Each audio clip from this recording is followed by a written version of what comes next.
pokażę wam wszystkie szkody, które wyrządził mój tatuś. Handbar lekko pęknięty. Klamka, która lekko się złamała. Najgrubsza rzecz, czyli kapa. Zobaczcie, tutaj mamy sprzęgło. Tak jakbyśmy szyli normalnie na drutach. Polimy i jedziemy.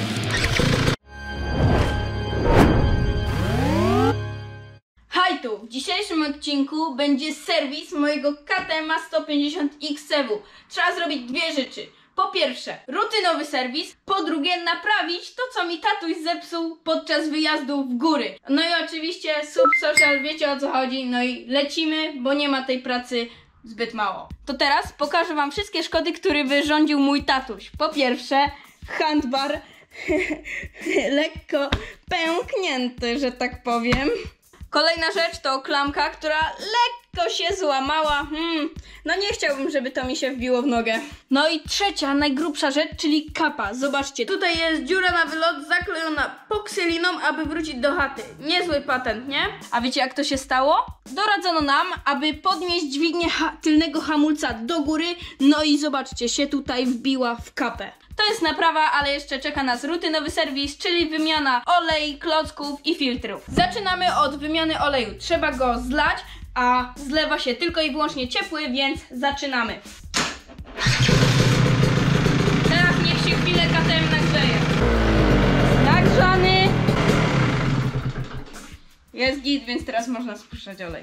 Baniak do zlewania oleju podkładam, odkręcam śrubkę, no i zlewam. Śruba jest tutaj, w takim mega lipnym miejscu, więc jak widzicie, jakbym to tutaj otworzył, by tu wszystko powściekało, więc mam taki fajny patencik. Wytnę tutaj, spróbuję dopasować, żeby ładnie tam się wcisnęło i będzie to lifehack z butelką, jak zlać olej z silnika, nie brudząc go. Robię to. Buteleczka docięta, jest git, więc teraz wystarczy odkręcić śrubkę i modlić się, żeby trafiło do kanistra.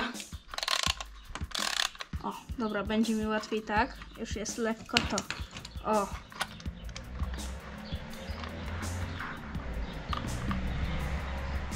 Dobra, jest. Zobaczcie, jaka żybura leci, masakra. Patrzcie, jaki dobry patent. Wystarczy tylko butelka 1,5 litrowa. No i mamy prowizoryczny lejek. I zobaczcie, rama, silnik calutki, czysty. Wow! Tata teraz bierze końcówkę oleju, wlewa z drugiej strony, aby przeczyścić cały silnik od środka. Lecisz, tata. No, lejemy jakieś 100 ml i czekamy, I leci. aż przeleci tutaj i wyczyści nam. Olej cały zleciał, więc teraz trzeba wyczyścić, no i można wlewać nowy, świeży. O kurde, zobaczcie jaki na śrubie jest syf. Nieźle, nie? Tu jest magnes, który łapie wszystkie opiłki. I uwaga, jak to powinno wyglądać. Jeszcze wleciała nowa podkładka miedziana, więc można teraz wkręcać. No i wkręcamy. Tata klucz dynamometryczny w łapie.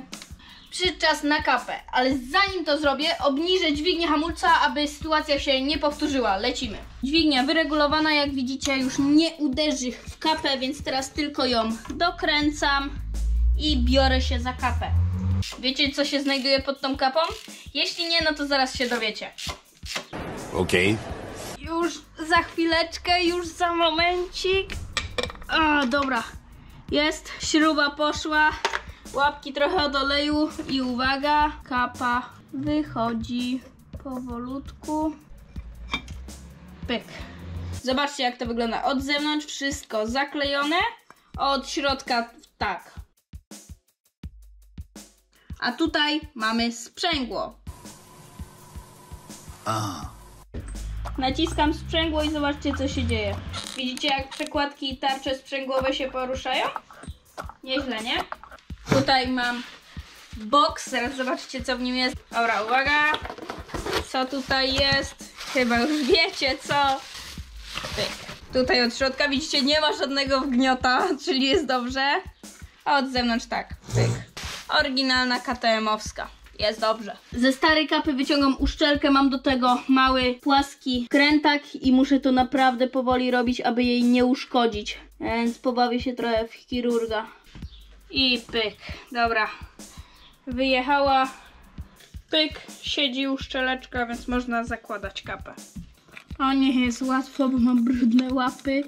I Kurde, cały mi klucz się ślizga, ale... Oj, zobaczcie, KTM już zaczyna wyglądać. Tata teraz dokręca śrubki od kapy z odpowiednią mocą, więc teraz nalewamy olej. Potrzebuję 700 ml, do tego przyda się menzurka, więc otwieramy olej. Jest to 4T15W50 od Motorexa. Nowiutki, świeżutki. Oczywiście lejemy odpowiedni olej, który jest rekomendowany. I co? Lecimy do 700.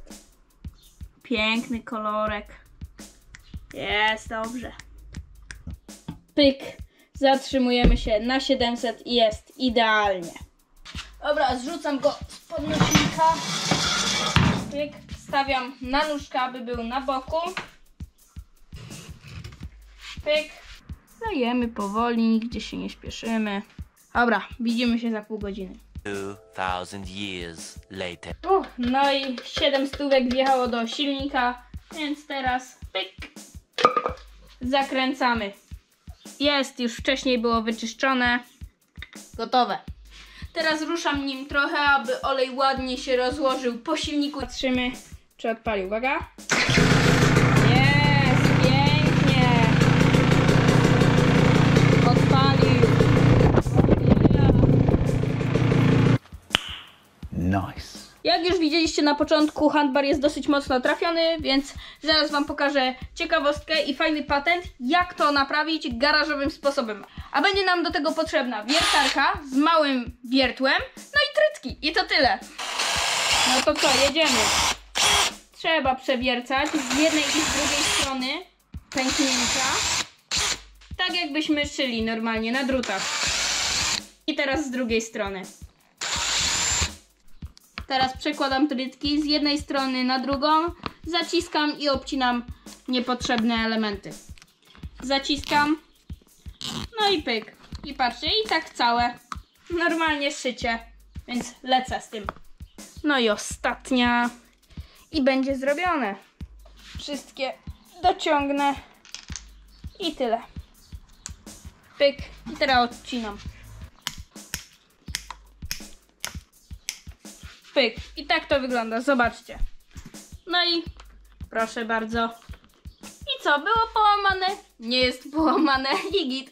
Ej, mam pytanie, czy wy też macie takie problemy ze starym, że wam psuje wasze zabawki? Ale dobra, wszystko już wymieniliśmy, co mi zepsuł, więc lecimy teraz z rutynowym serwisem. Zobaczcie to, z tyłu klocków hamulcowych już praktycznie nie ma, więc tu też wymiana nas czeka. Będzie to w miarę szybkie. Dobra, klocki wyjechały. Jest tam mnóstwo syfu, więc teraz to szybko kompresorem przedmucham. Więc teraz czas, aby wjechały nowe klocki. Patrzcie, złociutkie, nowiutkie klocuszki, pyk, wjeżdżają. Pyk, jeden siedzi, teraz drugi. No i teraz z zabezpieczenia tylko pyk, jedna siedzi, teraz druga. No i teraz próba nowych klocków. Pyk, hamuje, jest dobrze. Kolejna rzecz z głowy. A teraz sprawdzam, czy płyn hamulcowy jest w dobrym stanie. Jeśli nie będzie, to mam na wymianę, więc dobrze jest. I uwaga. Oho. Jak widzicie, płyn jest w idealnym stanie, więc MX Live tutaj zrobił robotę. Więc co? Zakręcam i patrzę na drugą stronę. No i druga strona. Pewnie będzie tak samo, ale zawsze warto zobaczyć. Jak widać, tutaj płyn również był wymieniany, natomiast jest bardziej przepracowany, ponieważ jest to sprzęgło, więc wymienię. Sprzęcior przygotowany jest, wężyk gotowy, buteleczka jako zbiornik, no i lecimy. Żeby nie zapowietrzyć, po prostu będziemy dolewać tutaj do góry. Więc ja trzymam zbiorniczek, a tata dolewa. Tata dolewa, tutaj już zlatuje. Pierwsza. Więc co, przelewamy brudny płyn na nowy, no i będzie dobrze, wymienione. Kolejna rzecz z głowy. Jak widzicie, płyn wymieniony, ładny, świeżutki, więc teraz zamykamy i zaraz będą testy. Trochę się polało, trochę za dużo wlałem i zaraz będą testy ogrodowe, czy czasem sprzęgło nie ciągnie. Do pełnego sukcesu zostały tylko i wyłącznie dwie rzeczy. Pierwsza to jest filtr powietrza, ale wiecie jak to się robi, jeśli oglądaliście któryś z poprzednich materiałów. Drugie to klamka, ale to już dzisiaj sobie odpuszczę, zobaczycie to w kolejnym odcinku, bo będzie fajna niespodzianka. Więc co, wyciągam kozę z garażu, idę na ogród i zobaczę, czy wszystko jest ok z motocyklem. Jak sądzicie, będzie ok czy nie? Sprawdźmy to. To co, polimy i jedziemy, zobaczymy czy sprzęgło ciągnie czy nie. Ale odpala pięknie.